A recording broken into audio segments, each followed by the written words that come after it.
Assalamualaikum warahmatullahi wabarakatuh. Seluruh bangsa dan setanah air, jumpa lagi di channel Jagat Loop itu. Semoga dalam keadaan sehat, tak kurang satu apa, rahmah barokah salam Allah curahkan untuk kita semuanya di haul Pangeran Diponegoro yang ke-170.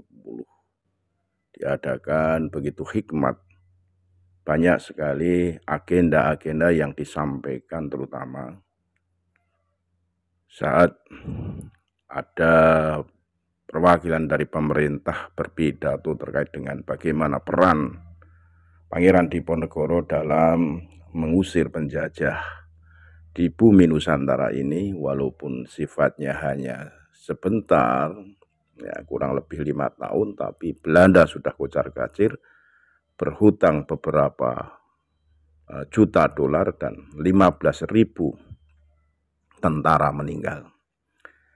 Terkait dengan hal tersebut, bahwa apa yang disampaikan termasuk bagaimana Pangeran Diponegoro adalah penendang bola salju kemerdekaan. Apa yang disampaikan ini bertolak belakang dengan pendapat-pendapat para kaum Pak Alwi yang menyatakan bahwa Pangeran Diponegoro adalah dari Yaman, dari marga Pak But. Ini bertentangan dengan manuskrip sejarah kekancingan dalam Keraton Ngayogyakarta bahwa Pangeran Diponegoro adalah trah resmi dari Hamengkubuwono. Makanya itu, jangan sampai kita kepaten obor dengan tidak mengindahkan sejarah-sejarah yang ada, sejarah-sejarah Nusantara. Lebih jelasnya mari kita simak bagaimana periwayatan mengenai perjuangan Pangeran Diponegoro di haulnya yang ke-170. Sekali lagi mohon maaf yang garing hakamat Nusantara milik kita. Assalamualaikum warahmatullahi wabarakatuh. Pertama-tama marilah kita bersyukur kehadirat Allah Subhanahu wa taala sehingga kita bisa berkumpul di hari yang baik ini dalam rangka mendoakan tokoh kita, pejuang kita, yaitu Kanjeng Bendoro Pangeran Diponegoro. Saya akan menyampaikan beberapa hal, tetapi saya akan mengambil ataupun mengutip dari pernyataan tokoh-tokoh nasional. Yang pertama, saya akan mengutip pernyataan dari Ustadz Goib saya yang sekarang jadi dohir, yaitu Ustadz Salim Filah. Saya mengikuti pandangan-pandangan beliau, ya, terutama soal sejarah, khususon sejarah perjuangannya Kanjeng Bendoro Pangeran Diponegoro. Beliau mengatakan Pangeran Diponegoro adalah, ini pernyataannya Ustadz Salim, Pangeran Diponegoro adalah penendang bola salju kemerdekaan. Betul begitu Ustadz? Ya. Betul begitu Ustadz? Ya.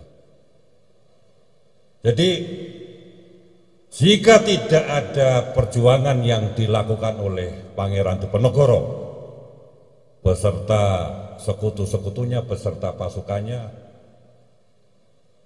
tidak akan terjadi yang namanya Indonesia merdeka. Setelah Perang Diponegoro, Belanda bangkrut, bahkan sampai menurut Ustadz Salim, Belgia merdeka pada waktu itu. Kerugian sekitar 20 juta gulden.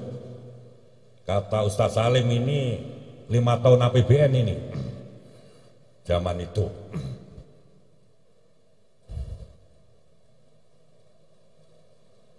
Dan dari pihak Belanda yang meninggal 15.000, 8.000 tentara asli Belanda, yang 7.000 tentara-tentara pribumi yang dipimpin oleh atau berpihak kepada Belanda.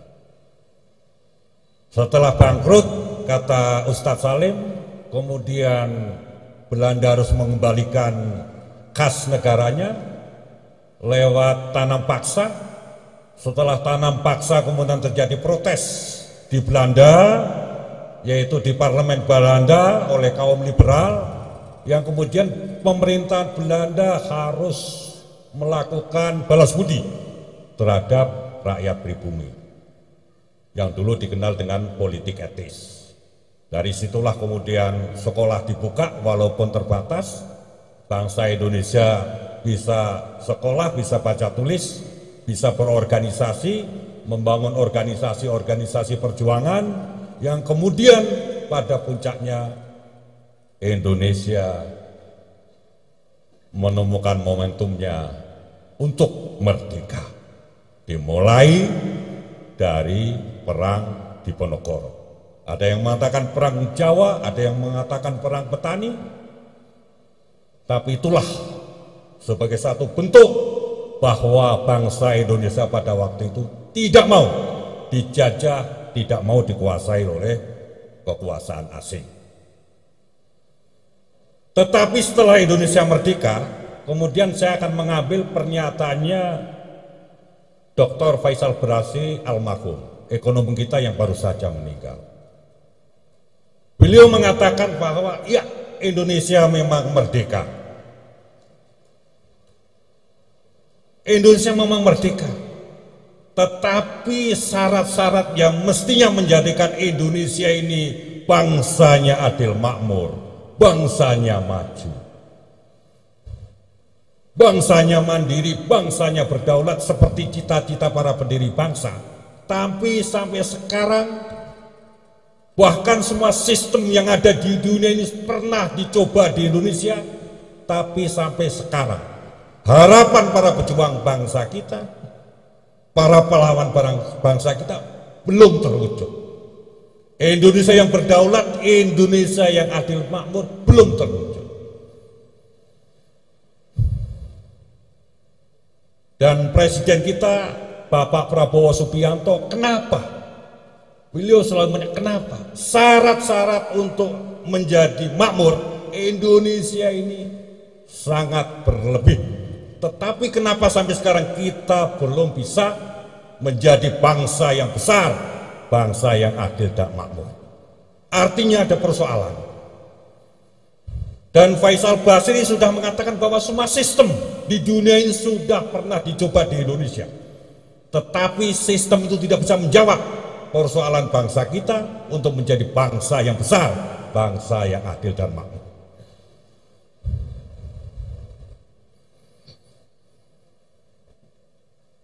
Yang ketiga, saya akan mengambil pernyataannya Peter Carey. Peter Carey ini teman seperjuangannya Ustadz Salim Filah dalam hal penelitian, dalam hal sejarah. Peter Carey mengatakan stop kolonialisme, stop pemikiran kolonialisme, stop kita mengagung-agungkan konsepsi-konsepsi negara barat, konsepsi-konsepsi negara lain. Stop. Bangsa Indonesia harus stop, menyetop pemikiran-pemikiran kolonialisme, kata Peter Carey dalam satu season diskusi. Kenapa? Karena Indonesia lah dengan sejarahnya, dengan jati dirinya, dengan kulturnya yang mestinya bisa menjawab persoalan-persoalan di dunia. Sungguh sangat adiluhung apa yang menjadi prinsip kehidupan bangsa Indonesia.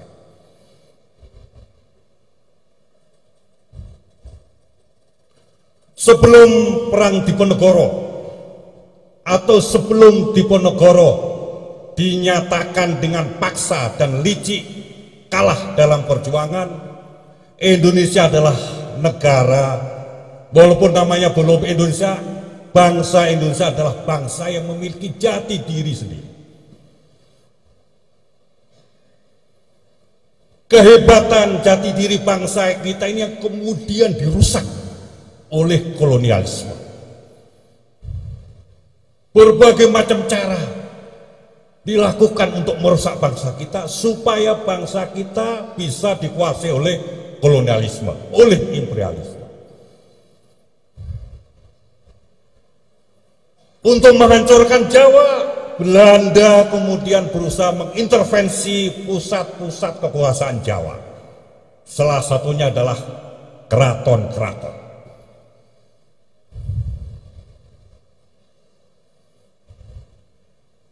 Dengan menguasai keraton-keraton, dengan membuat tulisan-tulisan, kemudian mindset kita, mindset bangsa kita dirusak.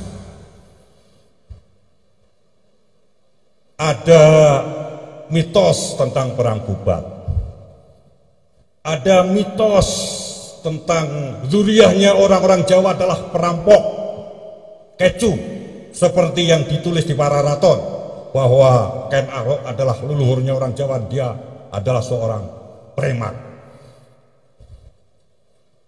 Dan Pararaton serta tulisan yang menceritakan tentang perang Jawa Sunda itu diterbitkan oleh Belanda tahun 20. Pararaton 1920, perang Bubat itu di Kidung Sunda sekitar tahun 1926. Kenapa diterbitkan pada waktu itu?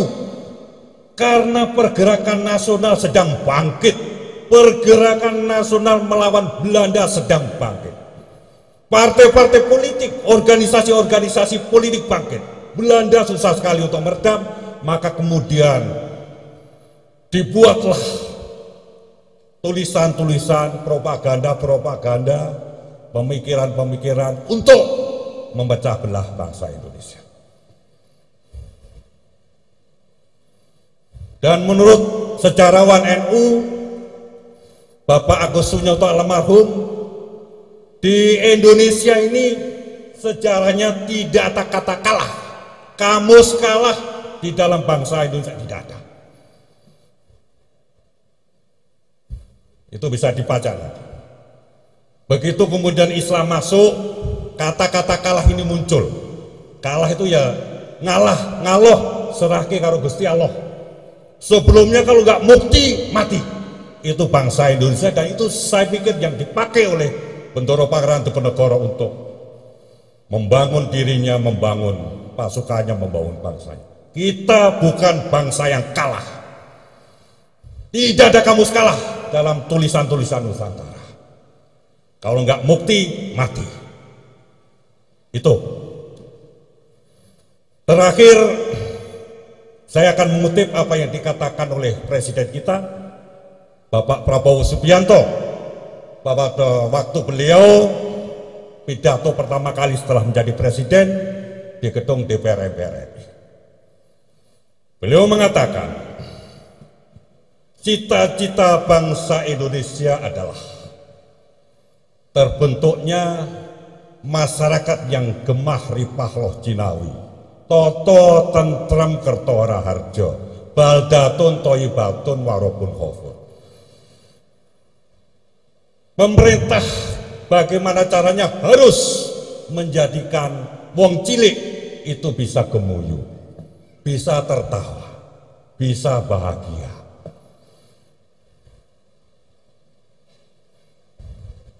Jadi pertama saya mengutip pernyataannya Ustadz Salim Filah, yang kedua Faisal Basri, yang ketiga Peter Carey, yang terakhir Presiden kita.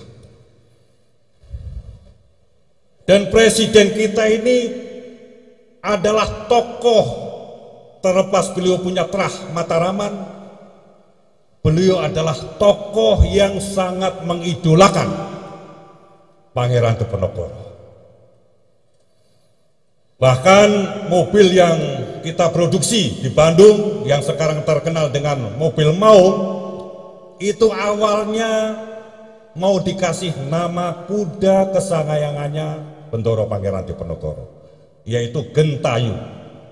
Jadi nama mobil itu awalnya mau dikasih nama Gentayu. Kemudian dilaporkan ke Pak Presiden karena pada waktu Pak Prabowo masih jadi Menhan, Nggak usah Gentayu, nggak apa-apa, ganti Maung saja. Kenapa harus Maung? Saya pikir kenapa harus Maung, bukan Gentayu atau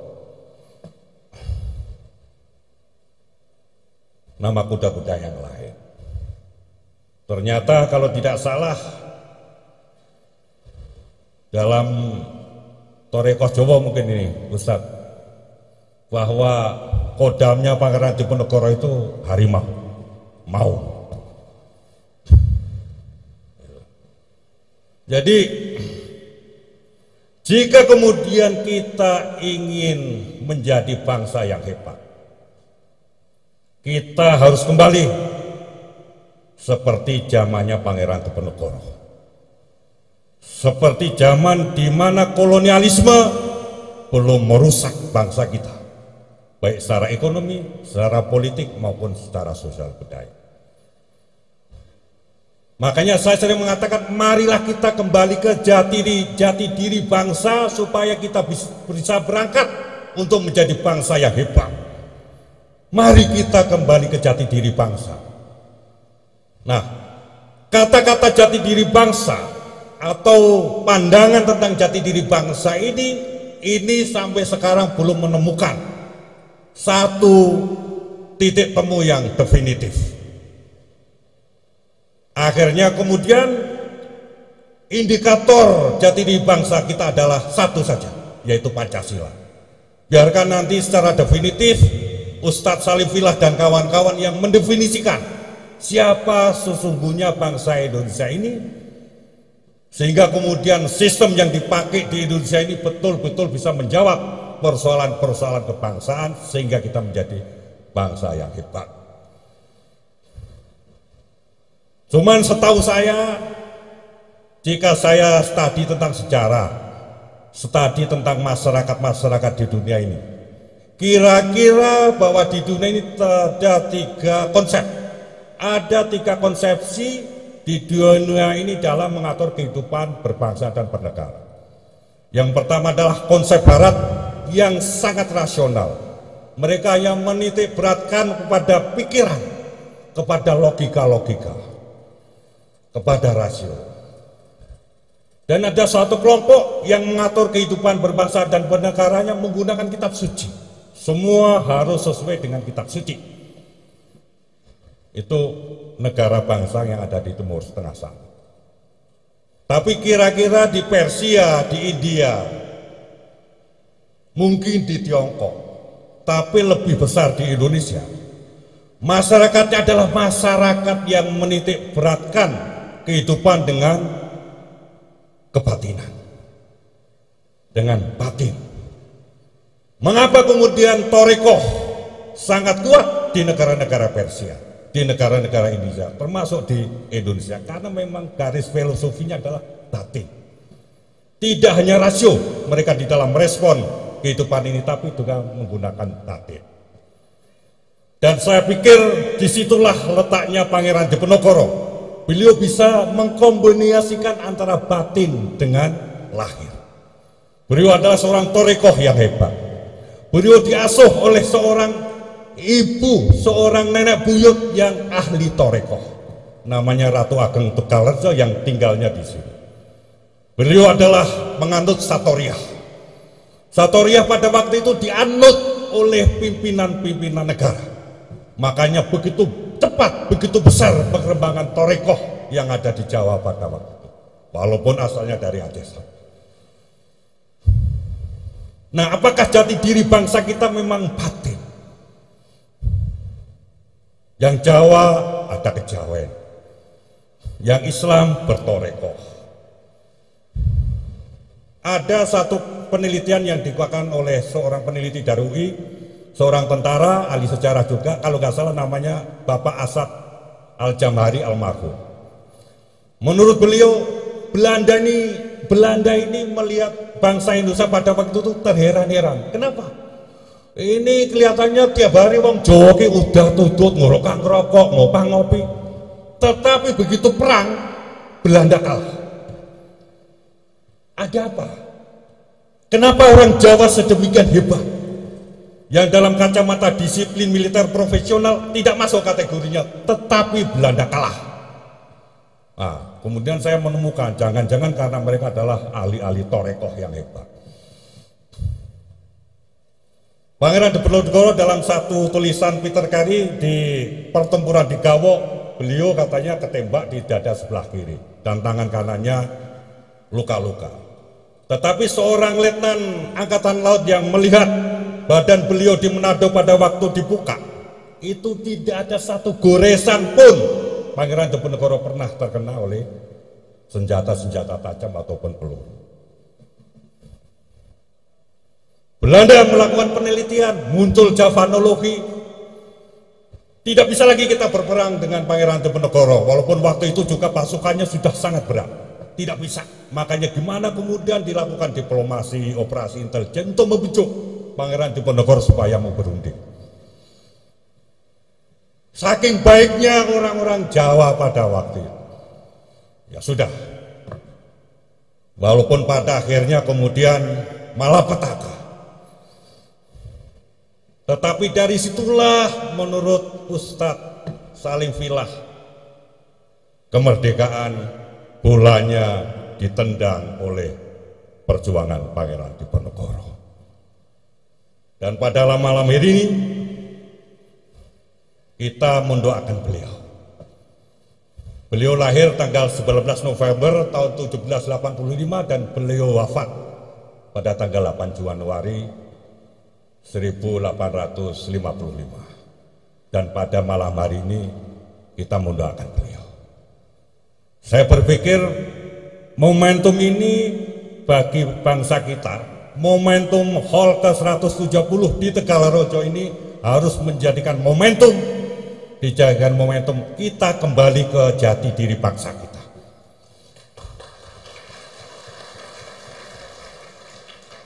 Kita berangkat dari sini untuk membangun Indonesia yang hebat, Indonesia yang berdaulat, Indonesia yang mandiri, Indonesia yang adil makmur, dengan simbol Pangeran Diponegoro.